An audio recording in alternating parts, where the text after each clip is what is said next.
குருவே சர்வலோகானாம் விஜரே பவரோகியனாம் நிதையே சர்வ வித்யானாம் ஸ்ரீ தட்சணாமூர்த்தி குருவே நமக. வணக்கம் நேயர்களே. குரு அதிசார பயிற்சி பலன்கள் மகர ராசி அன்பர்களுக்கு பொதுவாக குரு அதிசாரமாக போகும் பொழுது சில நன்மைகளை தருவார். ஒரு சிலருக்கு கஷ்டங்களிலிருந்து விடுதலை கிடைக்கும். யாரோ ஒருவருக்கு சாதகமோ பாதகமான பலன் நடக்கும்.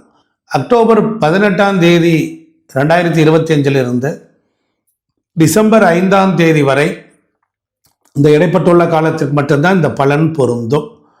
அதனால் இதுக்கு முன்னால் நீங்கள் கஷ்டப்பட்டுக்கிட்டு இருந்தால் இந்த காலகட்டத்தில் நன்மையோ தீமையோ தான் நடக்க போகுது என்பதை சுட்டி காட்டுவதற்கு விழிப்புணர்வு உள்ள வீடியோ தான் இது.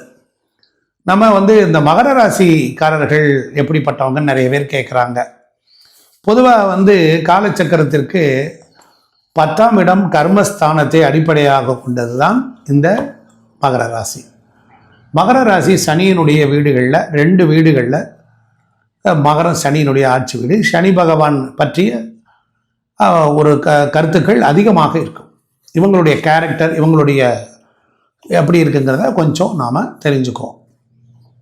பொதுவாக நிறைய ஜாதக அலங்காரம் அப்படிங்கிற ஒரு நூல் ரொம்ப அழகாக சொல்லுது மகர ராசிக்காரங்களை. தனக்கு தெரியாத இடங்களில் மறு என்னும் அடையாளம் இருக்கும். அதாவது உருண்டு திரண்ட பருத்த கண்கள் முட்டை கண் மாதிரி இருக்கும். வாசனை நிறைந்த புஷ்பங்கள் மேல் விருப்பம் இருக்கும். எக்காலத்திலும் தாழ்வடையாத புத்தியும் யுக்தியும் பேச்சும் நிலையுள்ளவனாகவும் நோயில்லாத சௌக்கியத்தோடும் தன் மனைவியோடும் மகிழ்ச்சியா அடைபவனாகவும் இருப்பான் அப்படின்னு அந்த ஜாதகம் சொல்லுது. எவ்வளோ அழகாக சொல்லுது பாருங்க. அதனால தன் மனைவியினால் மகிழ்ச்சி அடைபவர்கள். அதாவது இந்த மகர ராசிக்காரங்களுக்கு 10 வயசுல ஒரு ஜுரம் காய்ச்சல் வரும்.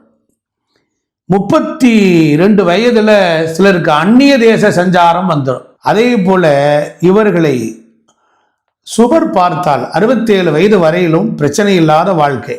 அதாவது சில நேரங்களில் தாழ்ந்த குடும்பம் உள்ளவராகவும் அதிக வருமானம் இல்லாதவராகவும் கொஞ்சம் கருமையாகவும் பெண் குழந்தைகள் அதிகமாக இருக்கும். உறவினர்களும் குறைவாகவும் சகோதரர்களை அதிகமாக உடையவர்கள் கூட பிறந்தவங்க நிறைய இருப்பாங்க.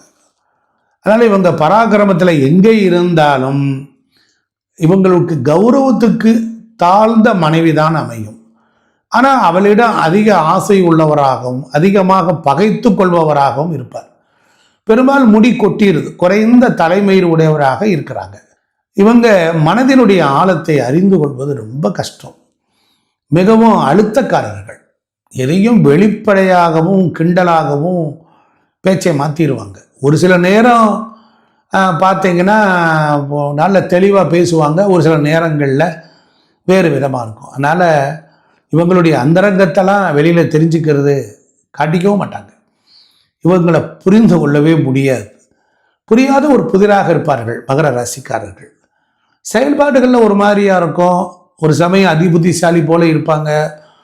சில நேரங்களில் முட்டாள்தனமான காரியங்களை முன் யோசனை இல்லாமல் செய்துவிட்டு அவஸ்தைப்படுவாங்க. இதெல்லாம் மகர ராசிக்காரங்களுக்கு உரிய விஷயம். சிக்கல்களில் மாட்டிக்கொண்டாலும் கூட கீழே விழுந்தாலும் மீசையில் மண் ஒட்டலை அப்படிங்கிற மாதிரி நழுவிடுவாங்க. பிரச்சனைகளிலிருந்து தப்பித்து கொள்வதில் ரொம்ப கவனமாக இருப்பாங்க. நேருக்கு நேர் எந்த விஷயத்தையும் சந்திக்க மாட்டாங்க. எது நடந்தாலும் தங்களுக்கு தூர நின்று தான் இவர்கள் வேடிக்கை பார்ப்பார்கள். கொஞ்சம் பயந்த சுபாவம்லாம் இருக்கும்.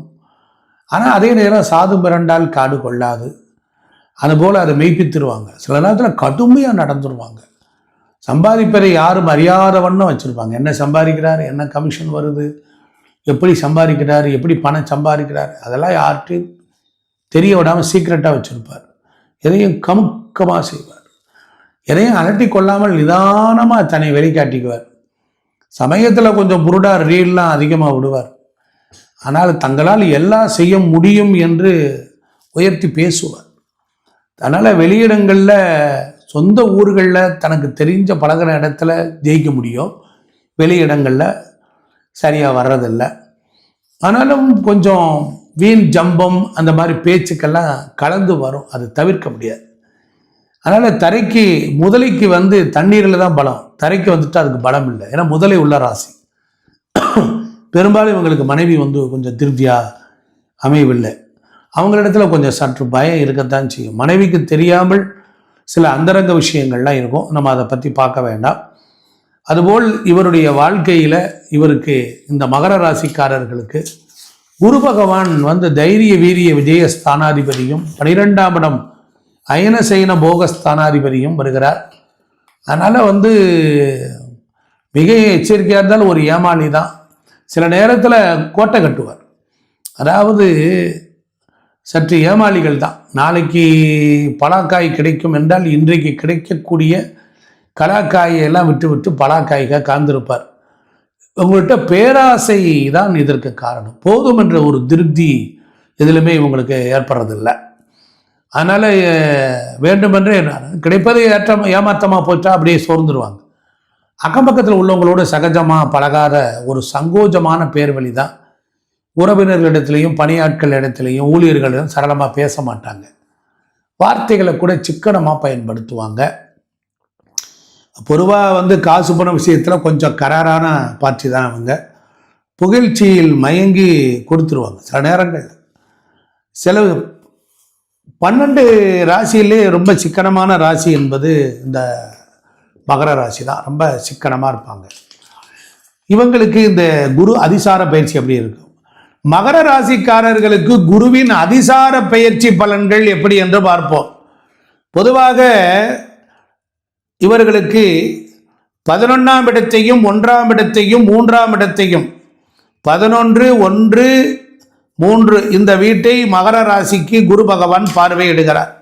ஸோ அதனால் வந்து வாழ்க்கையில் முதல்ல மகர ராசிக்கு அவருக்கு வந்து குரு 7ஆம் இடத்துல இருக்கிறார். 3 குடையவன் 7, 3, 7, 11 இந்த வீட்டுக்கு அதிபதி நல்லா இருந்தால் போதும்.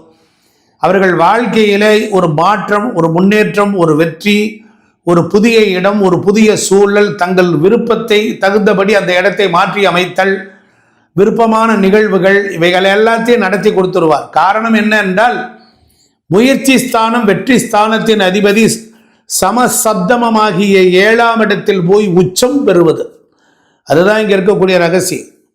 அதுபோல் 11ஆம் இடம் லாபஸ்தானம் ராசி. இந்த 1, 3, 11 ரொம்ப காம்பினேஷன். அதனால் இந்த ஜாதகருக்கு பொறுத்தளவில் வேலை விஷயமாக இடமாற்றமாகலாம். நல்லா கவனிச்சுக்கணும். அப்போ குரு உச்சமடையும் பொழுது என்ன ஆகும்? குருவினால் இவர்களுக்கு வாழ்க்கையில் நிரந்தர தொழில் அமையுமா அப்படின்னால் நிரந்தர தொழில் அமையாது. காரணம் என்ன என்றால் இவர்களுக்கு சரராசிக்கு பொறுத்தளவில் 2, 7 மாரகஸ்தானம். ஆமாம், அதனால் வந்து 11ஆம் இடம் பாதகஸ்தானம். அதனால் இதுவரையிலும் அவர்களுக்கு பாதகமாக இருந்தவர்கள் எல்லாம் சாதகமாக மாறுவார்கள். அதனால் இவர்களுக்கு சகோதரர்கள் வகையில் நன்மை உண்டாகும். சகோதரர்களும் சிறப்பாக இருப்பார்கள். சகோதரர்களுக்கு திருமண பாக்கியம், குடும்பம், மகிழ்ச்சி எல்லாம் கிடைக்கும். கல்விகளிலே சிறந்து விளங்கக்கூடிய வாய்ப்புகள் உண்டு. இடமாறி படித்தல் அதுபோன்ற சூழல்கள் எல்லாம் உண்டாகும். குரு பகவான் 4ஆம் இடம் கல்வி, 4ஆம் இடத்திற்கு 8ஆம் வீட்டில் 4க்கு 4 நின்று 8ஆம் வீட்டை பார்க்கறதுனால வெகு தொலைவில் சென்று படிக்கக்கூடிய வாய்ப்புகள் உண்டு. வெளிநாடு சென்று கல்வி கற்றுக்கொள்ள வாய்ப்புகள் உண்டு. குருவினுடைய திருவருளால் ஆராய்ச்சி கல்வி என்று சொல்லக்கூடிய 9ஆம் வீடு, அதாவது மகரத்திற்கு பொறுத்தல 9ஆம் வீடு புதனுக்கு 11ஆம் இடத்தில் குரு பகவான் இருப்பதும் அந்த ஆராய்ச்சி கல்வி ரொம்ப சிறப்பாக அமையும். குருவினுடைய ஸ்தான பலம் பெரும்பாலும் உத்தியோகத்தில் நல்ல முன்னேற்றம் உண்டாகும். வேலை பார்க்குற இடத்துல வருமானம் உயர்வுகள் உண்டாகும். அதுபோல் உடல் ஆரோக்கிய குறைபாடுகள் சரியாகும். கணவன் மனைவிகளுக்குள் அந்யோன்யம் கூடும். குழந்தைகள் வகைகளிலே சிறப்புகள் உண்டு. குருவினுடைய பார்வை, அதாவது மகர ராசிக்கு 5ஆம் இடம் புத்திரஸ்தானம் ரிஷபம். ரிஷபத்திற்கு 3ஆம் இடம் வேலை பார்க்கிற இடத்தில் ஒரு மாற்றம் ஏற்படும். மகர ராசி குழந்தைகளுக்கு, மகர ராசியில் உள்ள பெரியவர்கள் அவர்களுடைய குழந்தைகளுக்கு 5ஆம் இடம், 5ஆம் இடத்திற்கு 2ஆம் வீட்டில் இதுவரை வருமானத்தில் இருந்த குரு பகவான் அவர் 3ஆம் இடத்திற்கு வருகிறனால அந்த குழந்தைகளுக்கு தொழிலில் மாற்றமும் இடமாற்றங்களும் சிரமங்களும் போன்றவை ஏற்படும். ஸோ அதனால் அவர்கள் இருந்த இடத்துலேருந்து இன்னும் கொஞ்சம் அலைச்சல் திரிச்சல், கஷ்டப்பட்டு வேலை செய்தல், பொருளாதாரத்தை ஈட்டுதல் போன்ற செயல்கள் மகர ராசி குழந்தைகளுக்கு உண்டாகும். மொத்தத்தில் பொறுத்தளவில் கடன்கள் நீங்கும், நோய் நொடிகள் நிவர்த்தி ஆகும், வாழ்க்கையில் புதிய திருப்பங்கள் உண்டாகும். மகர ராசிக்கு அவ்வளவு சிறப்பான காலகட்டமாக 2 மாதம் மட்டும்தான் இது நடக்கும். அதனால் நீங்கள் ஆலங்குடி குரு பகவான், தென்குடி திட்டை போன்ற குரு ஸ்தலங்களுக்கு சென்று அங்கு வணங்கி வழிபட்டால் போதும், வாழ்க்கையில் ஜெயிக்கலாம். எதிர்பாராத உதவிகள் கிடைக்கும். எதிர்பாராத ஒரு இடத்துல நீங்கள் செட் பண்ணலான்னு உட்கார்ந்துருப்பீங்க, அந்த இடத்த விட்டே உங்களை வெளியே அனுப்பிடுவார். காரணம் என்று என்றால் மகர ராசிக்காரர்களுக்கு 10ஆம் இடம் என்பது துலாம் ராசி. துலாம் ராசிக்கு பொறுத்தளவில் அந்த வீட்டிற்கு இருந்து எடுத்துக்கொண்டால் 10ஆம் இடம் நிரந்தர ஒரு கௌரவ அந்தஸ்துள்ள பெரும் தொழில். அப்போ அந்த துலாமுக்கு எப்படிப்பட்டதாக இருக்கிறது என்றால், நியாயமான தர்மம் உள்ள ஒரு இடத்திற்கு, ஒரு உயர்ந்த இடத்திற்கு நீங்கள் வேலைக்காக போக வேண்டிய சூழல் வந்துடும்.